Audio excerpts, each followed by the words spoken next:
சர்வதேச போதைப் பொருள் எதிர்ப்பு தினத்தை முன்னிட்டு ரேப் கலை மற்றும் அறிவியல் கல்லூரியின் சமூக பணித்துறை சார்பில் செரினிட்டி ஹோம் ஃபவுண்டேஷன் மையத்தில் பல்வேறு நிகழ்ச்சிகள் நடத்தப்பட்டது.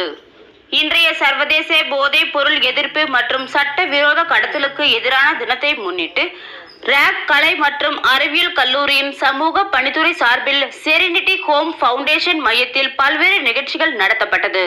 இந்த நிகழ்ச்சிகளுக்கு சமூக பணித்துறை தலைவி டாக்டர் சௌமியா தேவசியா மற்றும் செரினிட்டி ஹோம் ஃபவுண்டேஷன் மையத்தின் நிறுவனர் டாக்டர் அருண் பிரபாகரன் வழி நடத்தினர். நிகழ்ச்சிகளை உதவி பேராசிரியர் திருமதி சுசித்ரா ராஜமூர்த்தி மற்றும் செரினிட்டி ஹோம் ஃபவுண்டேஷன் மேலாளர், மனநல பணியாளர் மற்றும் நலவாழ்வு உளவியல் நிபுணர் ஒருங்கிணைத்தனர். சமூக பணித்துறையின் மாணவர்கள் இதில் ஆர்வத்துடன் ஈடுபட்டு பல்வேறு நிகழ்ச்சிகளை நடத்தியுள்ளனர். இந்த நிகழ்ச்சிகளில் நோயாளிகள் உற்சாகமாக பங்கேற்றனர்.